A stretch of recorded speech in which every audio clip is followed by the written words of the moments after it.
Assalamualaikum warahmatullahi wabarakatuh. Hai semuanya, kembali lagi bersama kami Grup 21 dengan anggota Zakia Atusi, Nurmaya Sifti Maulida, dan saya sendiri Naila Salma Ramadhani. Di sini kami kembali lagi dengan topik baru yaitu Raising a Green Generation, modul pelatihan menggalakkan penggunaan transportasi ramah lingkungan. Nah, untuk ini ada beberapa table of content yang telah kami sediakan. Yang pertama itu ada pendahuluan, bab 1, bab 2, bab 3, kesimpulan, daftar pustaka, dan terakhir kami sudah menyiapkan beberapa evaluasi dan juga feedback dari kami. Untuk pendahuluan, yaitu selamat datang di Immobile Racing Green Generation menggalakkan penggunaan transportasi ramah lingkungan. Modul ini dirancang untuk memberikan pengetahuan sikap penyadaran dan keterampilan yang terkait dengan penggunaan transportasi ramah lingkungan. Melalui modul ini, kita akan menjelajahi pentingnya menggunakan transportasi yang ramah lingkungan, jenis-jenis transportasi yang tersedia, serta cara mengimplementasikannya dalam kehidupan sehari-hari. Mari bergabung dalam upaya kita untuk menciptakan lingkungan yang lebih bersih dan sehat bagi generasi mendatang. Kita masuk ke bab 1. Di sini pembahasannya yaitu pentingnya penggunaan transportasi ramah lingkungan. Dalam bab ini, kita akan membahas dampak negatif dan transportasi konvensional terhadap lingkungan dan manfaat penggunaan transportasi ramah lingkungan. Mari kita mulai dengan memahami betapa pentingnya memiliki transportasi yang ramah lingkungan untuk masa depan planet kita. Dampak negatif transportasi konvensional. Transportasi konvensional seperti mobil bermesin bakar dan motor memiliki dampak negatif terhadap lingkungan. Emisi gas yang dibuang dari kendaraan bermotor berkontribusi pada polusi udara, perubahan iklim, dan juga kerusakan lingkungan lainnya. Sedangkan manfaat penggunaan transportasi ramah lingkungan, yaitu transportasi ramah lingkungan seperti sepeda, kendaraan listrik, dan juga transportasi umum, memiliki manfaat dalam mengurangi jejak karbon dan menjaga kebersihan lingkungan.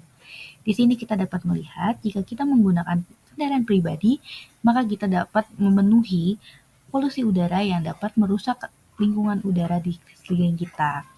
Yang kedua, manfaat dari pengguna transportasi ramah lingkungan yaitu menggunakan transportasi ramah lingkungan juga dapat meningkatkan kesehatan individu dan juga mengurangi kemacetan lalu lintas.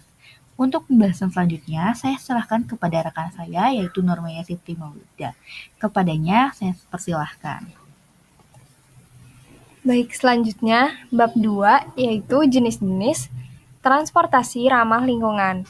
Di bab ini kita akan mengenal lebih dalam tentang berbagai jenis transportasi ramah lingkungan yang tersedia dan keunggulannya masing-masing. Mari kita cari tahu pilihan transportasi apa yang cocok untuk kita gunakan dalam berbagai situasi. Nah, jenis-jenisnya ada apa aja? Yang pertama ada sepeda. Sepeda ini adalah transportasi yang ramah lingkungan, murah, dan baik untuk kesehatan. Yang kedua, ada kendaraan listrik. Kendaraan yang menggunakan tenaga listrik sebagai sumber daya energinya dan mengurangi emisi gas buang. Yang terakhir, ada transportasi umum. Penggunaan transportasi umum seperti kalau di Jabodetabek ada KRL, MRT, TJ, atau Transjakarta dan juga Mikrotrans dapat mengurangi jumlah kendaraan pribadi di jalan dan mengurangi polusi udara. Oke, kita lanjut ke bab 3, implementasi penggunaan transportasi ramah lingkungan.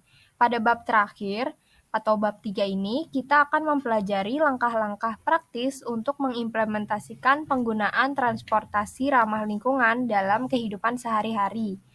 Mari kita temukan cara untuk mulai beralih ke transportasi yang lebih ramah lingkungan. Langkah-langkah praktisnya itu, pertama, rencanakan rute perjalanan dan identifikasi transportasi ramah lingkungan yang tersedia di sekitar Anda. Yang kedua, pertimbangkan untuk menggunakan sepeda atau berjalan kaki untuk perjalanan jarak dekat. Yang ketiga, manfaatkan transportasi umum jika memungkinkan. Yang terakhir, pertimbangkan untuk menggunakan kendaraan listrik atau berbagi kendaraan. Nah, kesimpulannya, dengan menyelesaikan modul ini, Anda sekarang memiliki pemahaman yang lebih baik tentang pentingnya penggunaan transportasi ramah lingkungan dan langkah-langkah praktis untuk mengimplementasikannya dalam kehidupan sehari-hari. Nah, mari bersama-sama kita menjadi bagian dari gerakan untuk menciptakan lingkungan yang lebih bersih dan lebih sehat bagi generasi mendatang.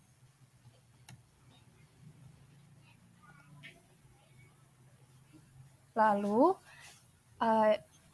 ini adalah beberapa referensi yang kami gunakan untuk membuat modul pelatihan.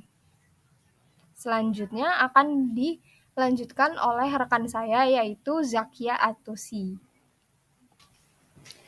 Oke, sebelumnya terima kasih kepada Maya. Akan saya lanjutkan. Jadi pada slide selanjutnya terdapat feedback dan evaluasi, di mana ini untuk memberikan umpan balik dan mengevaluasi pemahaman Anda setelah menyelesaikan modul ini.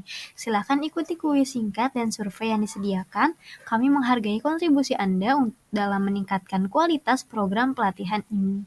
Nah, di sini terdapat 5 survei yang harus kalian kerjakan setelah membaca modul ini.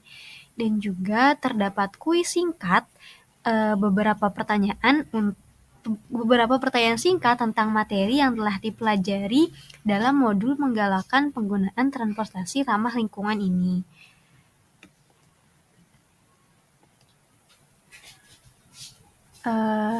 Jadi, silahkan untuk ikuti kuis dan mengisi survei yang sudah disediakan. Kami menghargai kontribusi pembaca dalam meningkatkan program pelatihan ini. Semoga modul pelatihan ini akan bermanfaat untuk kita semua dan dapat diimplementasikan di kehidupan kita agar dapat mengurangi pembentukan polusi udara di lingkungan sekitar kita. Demikian presentasi modul yang kami sampaikan, kurang lebihnya mohon maaf. Wassalamualaikum warahmatullahi wabarakatuh.